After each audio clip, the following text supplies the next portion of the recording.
Sanji is the prince of the fabled Germa kingdom, a man with passion that burns hotter than the sun, and legs forged of the hottest steel. Though he is the cook of the Straw Hat Pirates, making for his captain dishes that heal both body and soul, don't let the fact that he doesn't use his hands in a fight fool you. All he needs is his legs to serve most enemies up on a silver platter. So how powerful is the Blackleg Sanji? Don't worry, because today I'm going to tell you. But first, how do you like the hair? I was thinking about trying a fresh style. If you like it, let me know in the comments below. And if you are enjoying my content and enjoying this video, then please give it a like and subscribe to the page. My goal is 2,500 subs before the end of the year, so let's get there. It's free to you and it helps me out tremendously. Now, back to Blackleg Sanji. And I'll be using the Beast Pirates hierarchy today for my rankings. So, headliner level, Topiropo level, lower all-star level, which is your second and third commander level, higher all-star level, which is your first commander level, admiral level, and finally, Yonko level. Again, I'll start in Enies Lobby, which is where I believe the Straw Hats begin to touch the strength of a Yonko crew. But again, if I had to rank the Romance Dawn, Arabasta, and Skypiea arcs, just like with Zoro and Luffy, Sanji would probably be around the waiters and pleasurers in strength, strong enough to be on a Yonko's crew, but still below the headliners. So, let's get right into Enies Lobby. And it's here where Sanji begins to show how powerful his potential is. During his fight with Jabra, a powerful Wolf Zoan fruit user, Sanji uses everything he has to defeat the empowered werewolf. But even though he is doing well against Jabra, his best wasn't enough to put Jabra down. It isn't until he awakens his signature ability, Diablo Jambe, that he is able to finally defeat the powerful CP9 agent. After this, Sanji has very few battles. He defeats Absalom, but that's not saying much. And on Sabaody, he is able to defeat a Pacifista with the Straw Hat crew. But then he is again promptly defeated by Kuma and sent flying away to the Kamabaka kingdom, separated from the rest of his crew. And it's here that he will remain for the next 2 years, until finally returning to Sabaody to reunite with his crew. I'd say during this time that Sanji would fit nicely into the headliner level. He's more powerful than most pirates among the waiters and pleasurers, but he wouldn't be among the strongest within the headliners.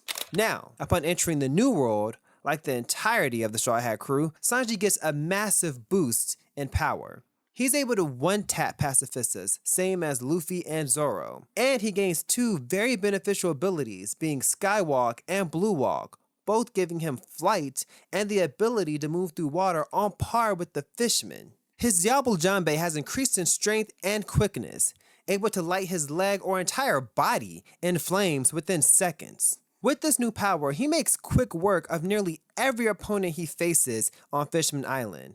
And then we enter Punk Hazard. And honestly, this is where Sanji loses a bit of his flames. He only has one major fight, and it's against Virgo.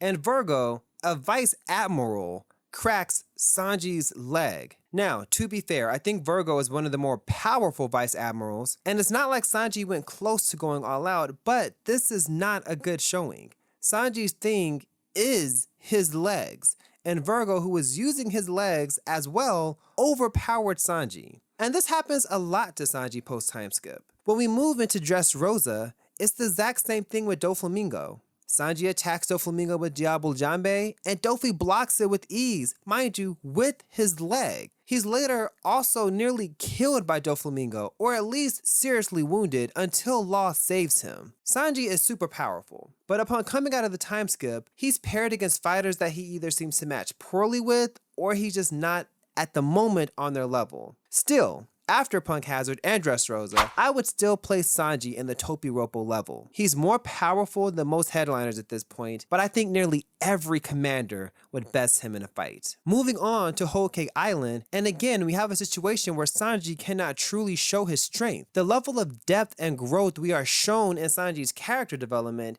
is not translated to his power. He only has one fight the entire arc, and that's against his captain. Luffy isn't even defending against Sanji in this fight, let alone attacking him. And Sanji too is in more pain than Luffy by simply attacking his captain. It's a beautiful character moment for both Sanji and Luffy, but shows nothing of Sanji's power. He is able to blitz Oven and deform Yonji's face, and even match his father Vinsmoke Judge in battle, but that doesn't reflect an improvement in his skills from the previous arc. His best feats are dodging Katakuri's Jelly Bean bullet and blocking a punch from Big Mom with Luffy.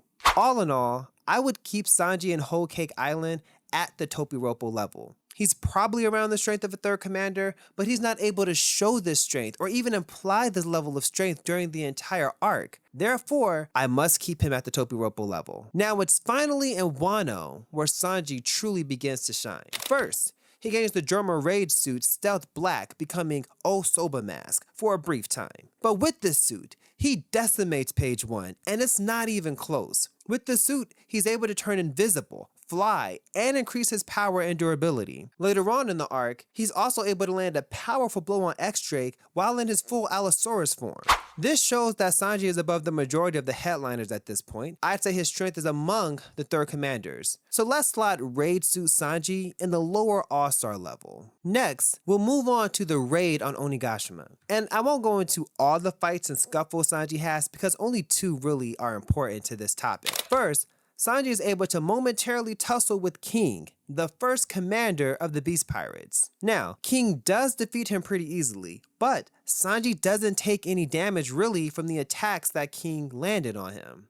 But it's in his second fight with Queen that Sanji shows what he's made of. He chooses not to use the raid suit during this fight as he felt it changing his body, and we'll come back to this later. But during this fight, which lasts several chapters and episodes, he's able to land blow after blow on the second commander. And though Queen is able to get back up from those blows, being an ancient Zoan, very durable and very tanky, he is taking damage. Later in the fight, Sanji discards his raid suit completely by destroying it, but embraces the fact that he is a Germa, and his body has been modified. It's with this realization that Sanji's true power is unveiled. First, his durability is on a completely different level. Steel blades shatter upon striking him. His bones heal upon being broken, and his speed increases to the point where he becomes invisible. It's with these awakened powers that Sanji is able to use what I think is the true form of Diabo Jambe, Ifrit Jambe. Sanji is able to use his armament haki and exoskeleton to increase the heat and power of the flames, turning them a bright and electric blue. It's with this that Sanji makes quick work of Queen, ending his terror in Wano.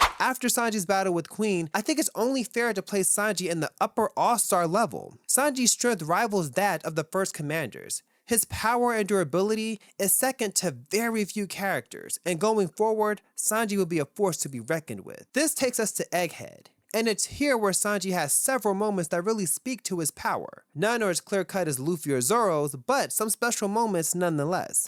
The first is Sanji's clash with S-Shark. He's able to land powerful blows on the Seraphim, though as with Zoro and Kaku and Luffy and Lucci, he also can't leave any lasting damage on him. What is impressive is that Sanji does take a point-blank punch to the face from S-Shark, which could or could not have been using Fishman Karate, but either way, it's impressive and shows just how durable Sanji has become. One thing I will say about the Egghead Island arc is that more so than showing Sanji's strength, it highlights Sanji's speed. Aside from Luffy, I think it's safe to say he's the fastest and by quite a margin. He saved Edison and no one even registered him moving. He was able to save Bonnie from both the pacifista's lasers and Vice Admiral Pomsky. He intercepts Saturn's venomous leg as it was about to skewer Kuma and Bonnie. He's able to intercept and deflect Kizaru's lasers, which shocked several of the combatants there, including Kizaru. He's also able to intercept and even land a strike on Nosjuro in one motion.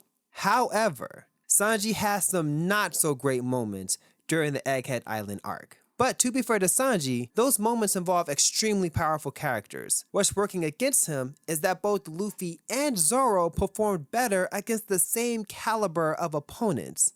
So let's discuss.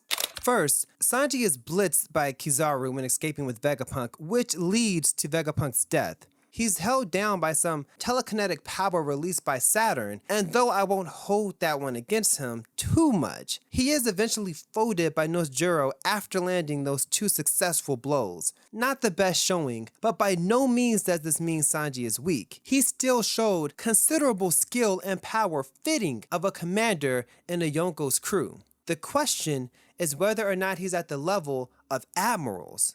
And if we're to ask my humble opinion, I would say no. No, He's not, but he is first commander level. I think since Sanji has awakened to his drummer roots and increased his power and speed when using Ifrit Janbei, his power encroaches those who bear the title of right hand to the Yonko. He would give them all a good fight, including Zoro and Ben Beckman, who I think are standouts among the first commanders. That being said, I think every admiral would defeat Sanji, and while it wouldn't necessarily be easy, he would fall to them without it being an extremely difficult battle. The thing is, Sanji is probably stronger than what I'm seeing. I'll give the Sanji fans out there that. However, Oda needs to show this, and he hasn't. The very fact that Sanji's dream doesn't necessitate strength, it means he'll always be below the likes of Zoro and Luffy. So, how powerful is Sanji actually? He's first commander level. But that's enough, of my opinion. Where would you place Sanji's strength? Let me know in the comments below. If there's another character you'd like to know how powerful they are actually, also let me know in the comments below. And if you liked the video, leave a like and subscribe to the page. With Sanji, that concludes the monster trio, so if you want to see what I think about Luffy and Zoro, you can check both these videos out here. But, until next time, I've been the Blank Face, and I'll see you in the next one.